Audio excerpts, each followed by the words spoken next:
Deus para aquele Filipe. Apresentar o Filipe, porque ontem ele foi apresentado à igreja sede. Ele vai estar coordenando curso de teologia do nosso campo. Eu tenho certeza que Deus já deu essa estratégia para ele. Vai estar capacitando. E eu creio que futuramente nós teremos uma faculdade. Creio que para Deus nada é impossível. Para Deus nada é impossível. Então, Deus te abençoe, Felipe. Esse projeto, juntos, a igreja camarada estará com você. Amém. Graça e paz seja convosco da parte de Deus, nosso Pai e dos irmãos. Amém. Salmo 119.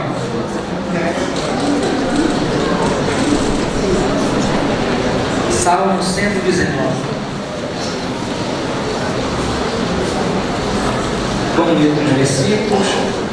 Aí você pode começar a olhar a partir do versículo de número 92. Salmo 119, versículo de número 92.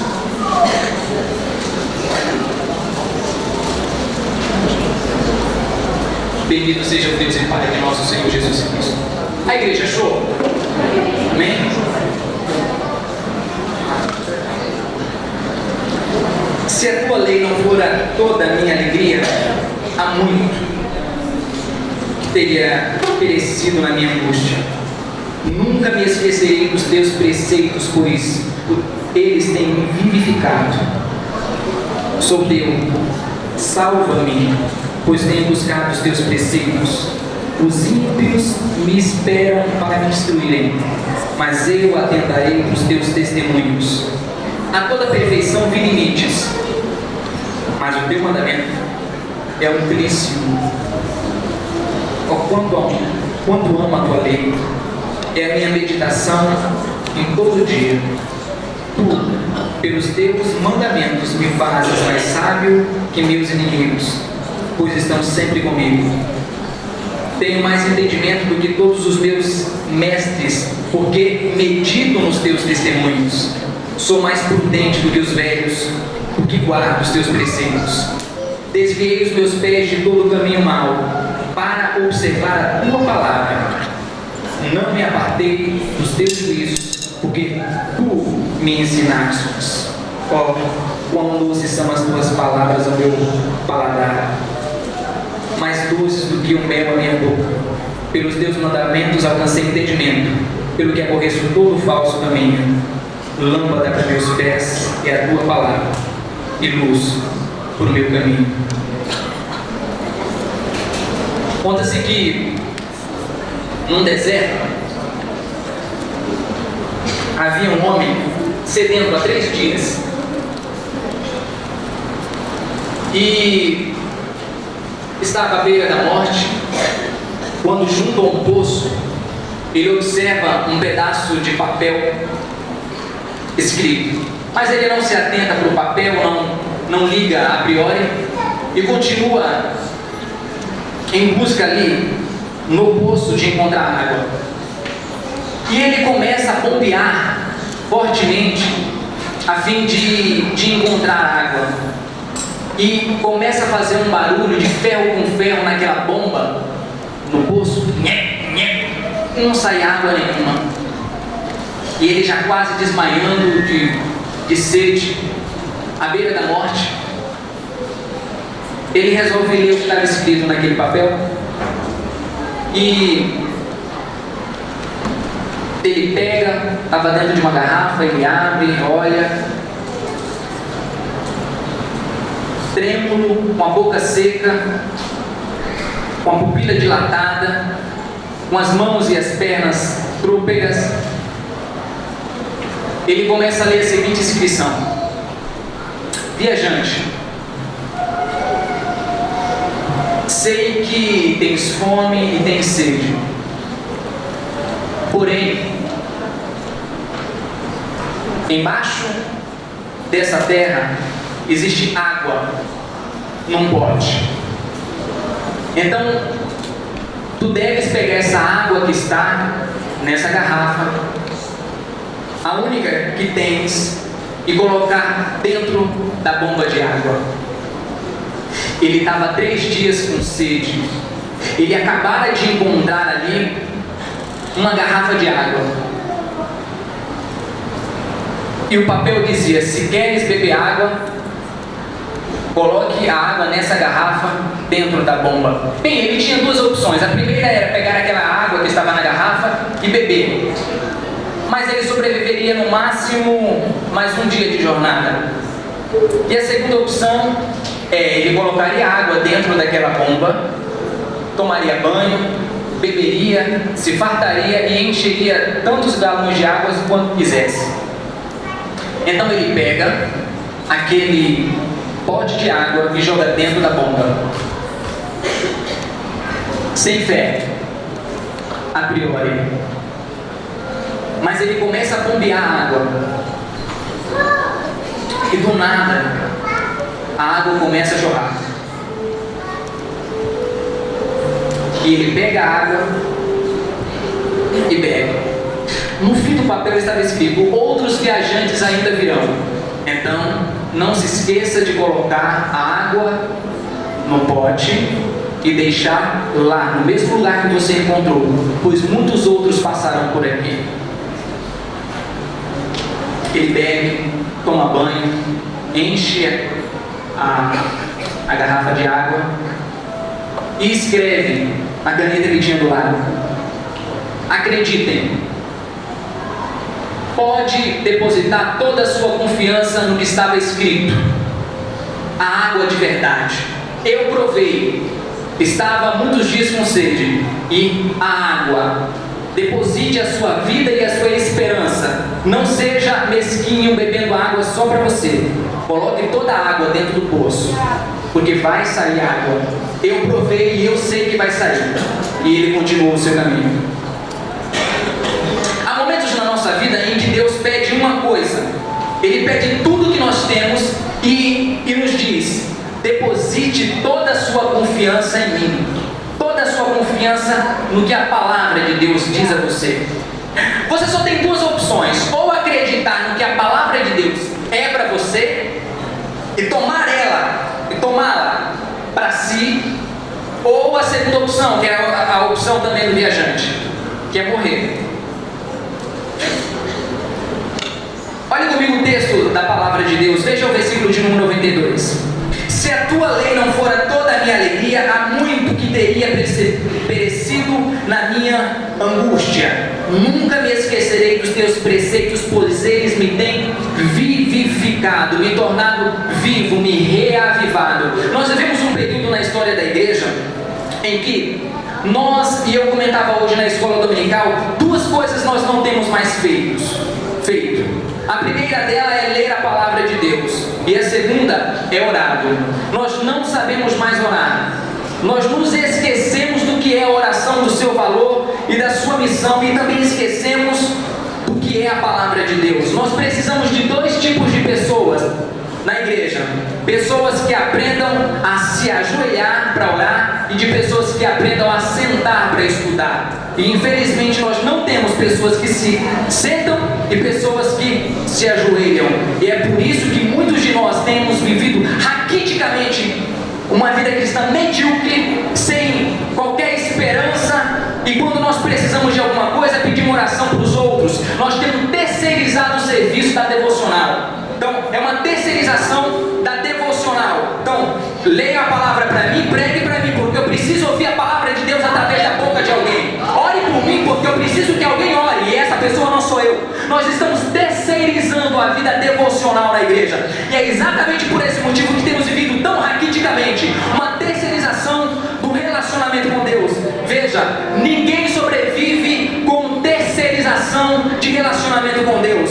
Você não pode ter relacionamento com uma pessoa por meio de terceiro. Relacionamento é pessoal. O salmista diz: nunca me esquecerei dos teus preceitos, pois eles me têm vivificado. Sou teu, salva-me, pois tenho buscado os teus preceitos. Os ímpios me esperam para me destruírem, mas eu atentarei para os teus testemunhos. E toda a perfeição vira limite, mas o teu mandamento é amplíssimo. O que isso quer dizer? Que não existe área da vida humana que não existe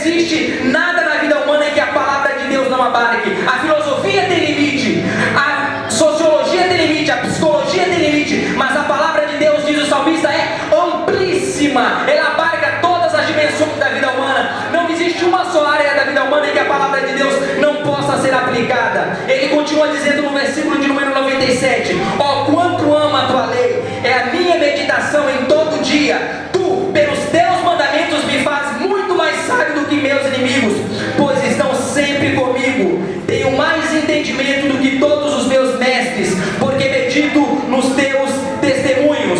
Nós podemos e devemos ter uma sabedoria maior até do que aqueles que se chamam eruditos. A palavra de Deus diz que é possível ser mais sábio até do que o mestre, desde que você tenha ouvido a palavra de Deus.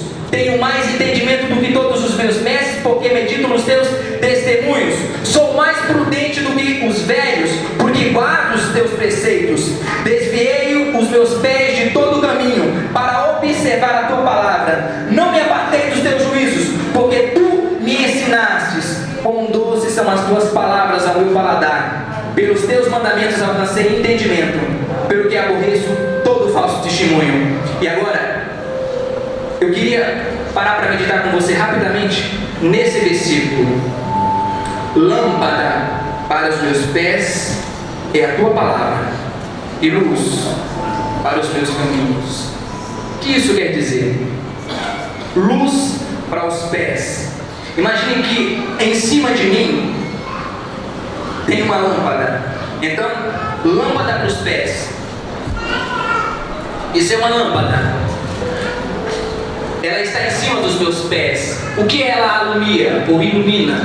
Apenas o meu próximo passo. É lâmpada para o pé, fala de iluminação para o próximo passo que você vai dar.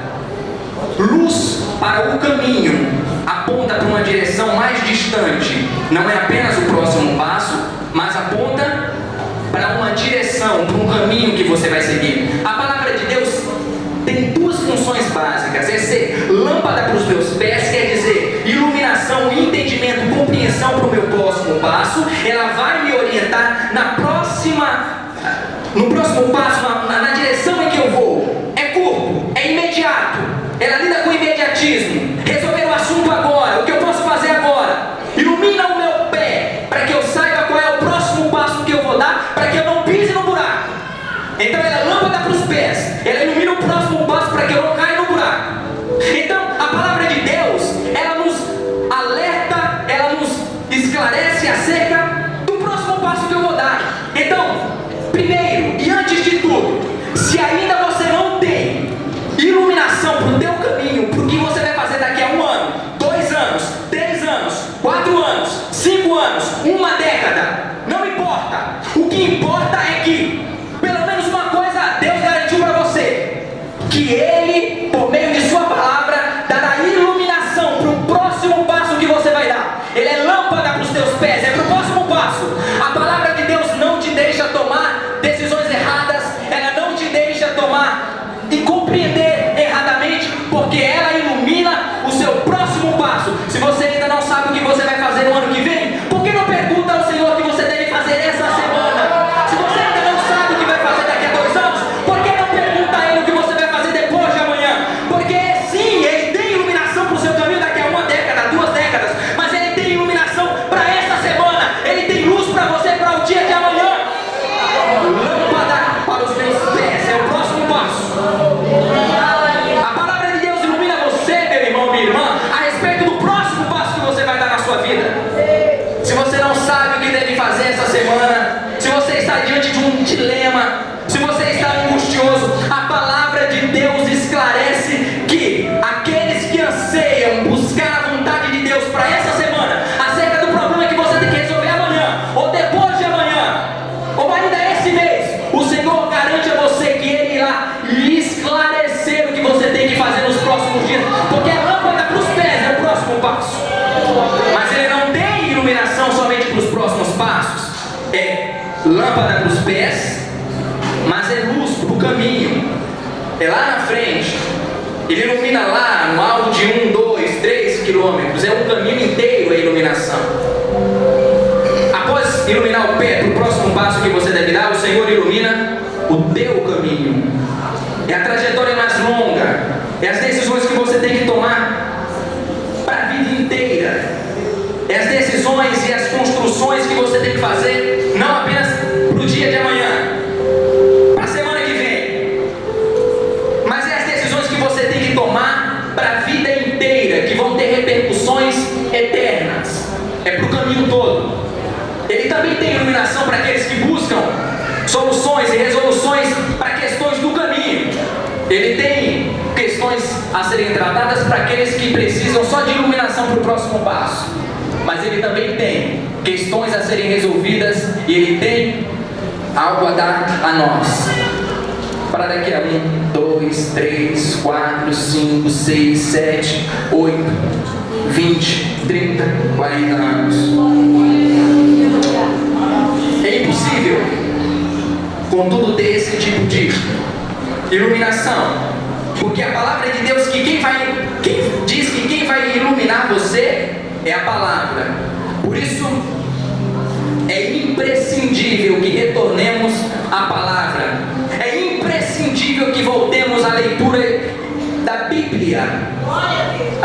Eu tinha um professor, o Rui José Greenberg, esse é nome estranho, né, pastor? Ele dizia assim: vocês são guardadores da palavra. Nós somos guardadores da Bíblia.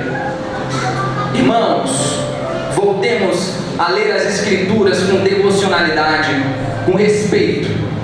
Voltemos a dar às Escrituras o devido valor que ela tem, porque ela tem o poder de iluminar as decisões que nós vamos tomar amanhã, mas ela tem poder de iluminar coisas que são de amplitude eterna. É luz para o caminho da vida inteira. Então, meu irmão e minha irmã, assossega a tua alma, tranquiliza o teu coração. Não tens que fazer absolutamente nada mais do que voltares a este livro, continuares e retomares as leituras das páginas deste livro eterno. O que tens que fazer é voltar a ler a Bíblia. O que tens que fazer é voltar a meditar neste livro, voltares às Escrituras, como na Reforma, só as Escrituras, é só a Bíblia, é só as Escrituras que nós precisamos para iluminar os nossos caminhos. No versículo de número 92 ele diz: se a tua lei, se a tua palavra não fosse a minha alegria, eu tinha sucumbido na angústia. A palavra tem poder de tirar o homem da angústia mais ferrenha e profunda. Ela tem poder de livrá-lo das angústias existenciais. Ela tem poder de colocá-lo num patamar de alegria. É só a Bíblia que tem esse poder. Nem o livro de filosofia tem, nem o livro de antropologia tem. É só as Escrituras. É por esse motivo que nós precisamos voltar para a Bíblia. Nós precisamos voltar a pregar as Escrituras e meditar nela de dia e de noite, porque ela é a única esperança para o cristão. Ela é a única âncora da nossa fé. Ela é a única esperança para o coração abatido e para a alma que se angustia na vida e nos problemas que ela nos traz. Por esse motivo, precisamos voltar para a Bíblia. É só as Escrituras que podem nos oferecer direção, alívio e paz. É só isso. Voltar para a Bíblia, começar a ler a Escritura, deixar de tirar as páginas empoeiradas das Escrituras e meditar. Ele diz: eu sou mais sábio do que os meus mestres, por um motivo bem simples: eu leio a Bíblia. Quer ser mais sábio do que os mestres? Leia a Bíblia, aplique-a, reverencia as Escrituras. É a Bíblia. Estou como coordenador, não sei por quanto tempo, de um seminário teológico do campo. Não sei por quanto tempo Deus tem isso para mim. E quem vier estudar com a gente vai aprender muitas coisas. Muitos filósofos, antropólogos, psicólogos, vai aprender muito, não só de Bíblia. Mas você não tenha dúvida de que eu farei questão de que todos os professores priorizem a palavra. É ela que é lâmpada para os pés e luz para os caminhos. É a Bíblia. É a Bíblia. É somente a Bíblia. Não nos cabe outra coisa. Para nós não nos interessa outra coisa. Se na teologia, se nos estudos não couber a palavra de Deus e Jesus Cristo, joga todos os teus livros fora, joga tudo que você aprendeu fora, porque não cabe nada. Se você aprender outra coisa a não ser Jesus Cristo, não serve de nada, não adianta para nada, porque na hora da valeu absolutamente nada o que Kierkegaard disse, o que Freud disse, o que Carl Gustav Jung disse. Não interessa. O que interessa é o que a palavra de Deus diz a respeito da vida e da morte, da esperança e da alegria de viver. A vida como ela deve ser vivida, aos pés do Mestre e Salvador Jesus Cristo e daquilo que Ele ensinou. Então, guarde essa palavra no seu coração. Lâmpada para os pés. Que tal se ajoelhar essa semana? Que tal perguntar para Deus: Senhor, e agora? Ilumina meu próximo passo. A tua palavra diz que tu, por meio de tua palavra, tem iluminação para o próximo passo. Mas, Senhor, também quero que o Senhor ilumine o que vai ser daqui a 1, 2, 3 anos em mim. Me guia. Diz qual é a direção que eu devo tomar. E assim, somente assim, você será feliz. Se der a palavra no seu devido lugar. Deus em Cristo vos abençoe.